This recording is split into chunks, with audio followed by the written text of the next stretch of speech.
রাজধানী ঢাকাসহ দেশের ১৯ অঞ্চলে আজ সন্ধ্যা ৬টার মধ্যে ঘণ্টায় সর্বোচ্চ ৬০ কিলোমিটার বেগে অস্থায়ীভাবে দমকা বা জোড়ো হাওয়া সহ বৃষ্টি বা বজ্রবৃষ্টি হতে পারে বলে জানিয়েছে আবহাওয়া অধিদপ্তর।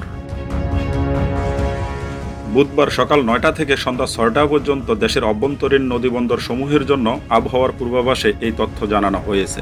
এতে বলা হয়েছে রংপুর, দিনাজপুর, রাজশাহী, পাবনা, বগুড়া, টাঙ্গাইল, ময়মনসিংহ, ঢাকা, ফরিদপুর, কুষ্টিয়া, খুলনা, যশোর, বরিশাল, পটুয়াখালী, নোয়াখালী, কুমিল্লা, চট্টগ্রাম, কক্সবাজার এবং সিলেট অঞ্চল সমূহের উপর দিয়ে দক্ষিণ বা দক্ষিণ পূর্ব দিক থেকে ঘণ্টায় ৪৫ থেকে ৬০ কিলোমিটার বেগে অস্থায়ীভাবে দমকা বা জোড়ো হাওয়া সহ বৃষ্টি বা বজ্রবৃষ্টি হতে পারে। এইসব এলাকার নদীবন্দর সমূহকে ১ নম্বর সতর্ক সংকেত দেখাতে বলা হয়েছে।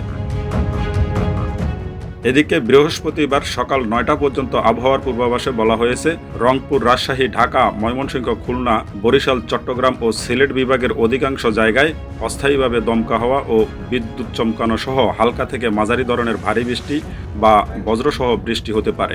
সেই সাথে রংপুর, ময়মনসিংহ, খুলনা, বরিশাল, চট্টগ্রাম ও সিলেট বিভাগে ভারী থেকে অতি ভারী বর্ষণ হতে পারে। সারা দেশে দিনের তাপমাত্রা সামান্য কমতে পারে এবং রাতের তাপমাত্রা প্রায় অপরিবর্তিত থাকতে পারে।